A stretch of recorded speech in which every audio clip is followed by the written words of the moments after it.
about my facial hair? We try not to, Anna.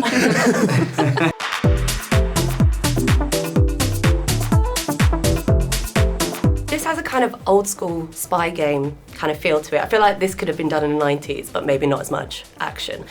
Do you have any faves? Like, what are your fave spy movies? Spy movies? Yeah, or like, you know, CIA. Austin Powers? That is a good one. Take Austin Powers any day. If I get to play Foxy. Growing up, I mean, anything with action in it, really, I just liked it. If it had, especially if it had action in the title, you know? Action Jackson. Right. Looney Tunes back in action. I like it. You're like more of a kind of comedy action. Action, yeah, Last Action Hero. I did like it when they were, well, because they're, you know, it's pretty crazy, so it's fun to be able to acknowledge that. Specifically, guys, there is a lot of facial hair going on in this movie. Did you guys go in with like an idea? Did you pitch it? Did you have any influences, Rege and Chris? I was about to say, I feel this is directed in a specific No, direction. look, I want to be this an question. equal opportunity to talk about your facial hair. That's fair. Can we talk about my facial hair? We try not to, Anna. No, you know, to be honest, the mustache was just, you know, he's a guy that I imagine to be a very exacting man who has a bit of a routine. And the facial hair was just something that I imagine every morning. He, you know, styles his hair, he trims the mustache, he, you know, makes his bed, he has his coffee. There's a routine to him, and so the mustache just seemed to fit. My goatee is of the Stella Adler method, but Chris's mustache was like Meisner. So we were cool, and but our facial hair there's an energy to it on set, but like on camera, but off camera, it's a nightmare. Are you, with the films you've got now, Grey Man and Barbie, are you kind of like, oh, I just want to have a bit of fun? Like, I've done my dark bit, let me have a bit of fun now. I kind of want to make movies right now that I would have loved when I was younger, the kind of movies that made me want to make movies, you know? So this was definitely that kind of a film. I mean, I loved action, so it was cool to make one. And, you know, I mean, Barbie, there's nothing like Barbie, but definitely if I had seen that when I was younger, it would make me want to make movies. I feel like I've come Barbie themed. I'm like I North appreciate African that. Barbie. That's what I feel like. Cool. I was like, is that going to be triggering for Ryan Gosling if I wear pink? No, I feel calmed by it and There you at go. home. Are we all excited for the Barbie movie? Incredibly Yeah. exciting. Very much. We get Very to see much. what Can't this wait. dye job was about. So many more outfits to come. My brother's in it, actually. My younger brother's in it. Oh wow! That's so cool. Have you got all the deets then? You know what's going down. Yeah, I know everything. Did you get any injuries? I feel like, I don't know, watching this I can imagine it's like a bit like Myrtle, where it's like I'm too old. But Yeah. like with this, it feels like you could have broken a few things. Yes, it was like a lot of cuts and bruises and you know, that sort of thing, but no emotional scars. No.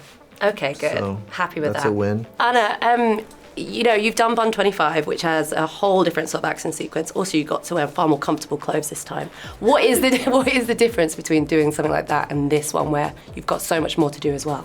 Well, the difference was the time I had to prepare, basically. And well, these are two completely different characters. Paloma was great, and the people really loved her, and she was so charming and so like candy. But in this one, I needed to start kind of like from zero again, like that military training, her background, her experience, and then also work in the CIA and the office and how intelligent she is, you know, all of that.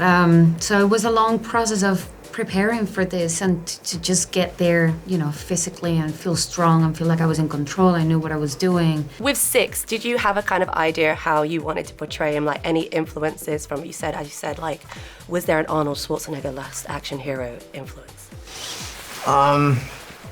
No, but I did like that there was like a way for it to be, you know, like not too serious and like that the character had, but also that it made sense with the character, you know, he has such a bleak existence. It's very, I mean, he's basically serving a death sentence, you know. They pull him out of prison and then they give him this choice between dying in prison or dying on the field. So he has a kind of you gotta laugh to keep from crying type of philosophy that I thought was, you know, fun and probably realistic in some way. It does look a bit like, oh God, why is this happening to me? Like, throughout it's like, how dare you? Like, I'm just trying to live my life and everyone's trying to get me.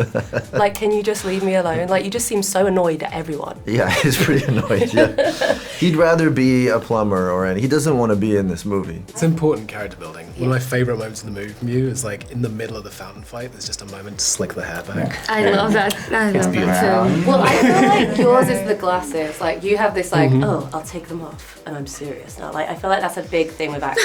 Like, is it not? Like, it's like you have the glasses and it's like, I'm You saying got the full brunt of that like twice. Yeah, there's an element of that. I feel I was sitting in that chair. I was thinking, what is he doing? He thinks he's been serious now. Oh, yeah, I was going for comedy. Actually, Is this your choice? Maybe. Okay. Yeah, no, I feel Carmichael is. I'm gonna blame it on character work. There's little pieces of subtle emotional manipulation that he'll play into, and either of himself or others, and taking the glasses off or on, or kind of. I think his entire style palette is contrived. And I think that's kind of part of it. He's challenging people to try and take the piss out of him, just so he can dismiss them as summarily as he does you. or kill them, maybe. Or kill them. I mean, dismissal has meaning.